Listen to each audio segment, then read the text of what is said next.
que je me promenais dans le temps, quand je pouvais me promener à Buenos Aires. Et chaque fois que je me promène ici à Paris, seul, surtout la nuit, je sais très bien que je ne suis pas le même qui, pendant la journée, mène une vie ordinaire et normale.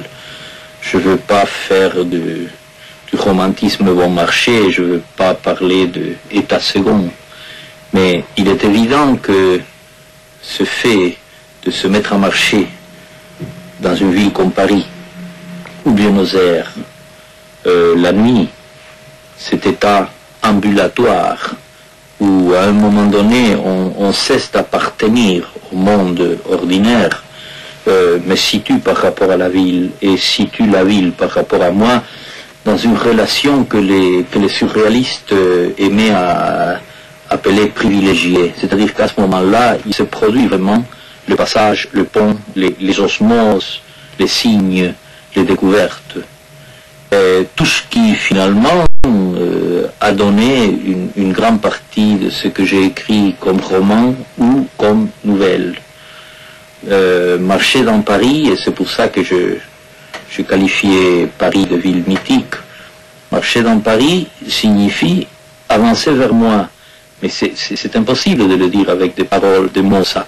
C'est-à-dire que dans cet état où j'avance un peu perdu dans une distraction qui me fait regarder des affiches, des enseignes de bistrot, des gens qui passent, et établir tout le temps de relations qui composent des phrases de bribes de pensée, de sentiments, tout ça crée un système de constellation mentale et surtout de constellation sentimentale qui détermine un langage que je ne peux pas exprimer par les mots, par les paroles. C'est à ce moment-là où il y a à Paris, par exemple, des lieux qui ont été toujours privilégiés pour moi. Je pourrais vous citer un, le premier qui me vient dans la mémoire. Là, tout près d'ici, au Pont Neuf, à côté de la statue d'Henri IV, il y a un réverbère dans le fond, là où on descend pour prendre le bateau-mouche. La nuit, à minuit, quand il n'y a personne, ce coin-là, solitaire, c'est absolument pour moi un tableau de Paul Delvaux.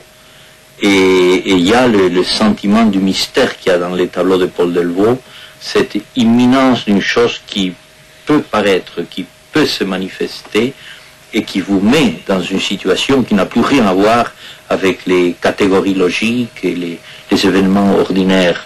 Je pourrais aussi vous parler du métro à Paris. Le métro a été toujours pour moi un lieu de passage où il me suffit de descendre dans le métro pour entrer dans une catégorie logique tout à fait différente, ou des catégories logiques. Mon sentiment du temps change. D'ailleurs, dans une nouvelle, L'homme à l'affût, il y a un personnage qui découvre que le temps est complètement différent quand on est dans le métro que quand on est en surface. Et il peut même le prouver logiquement.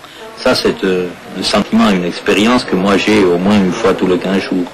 C'est-à-dire brusquement découvrir que dans certains états de distraction dans le métro, on a le sentiment qu'on peut habiter dans un temps qui n'a aucun rapport avec le temps qui existe en surface quand on sortira une fois de plus dans la rue.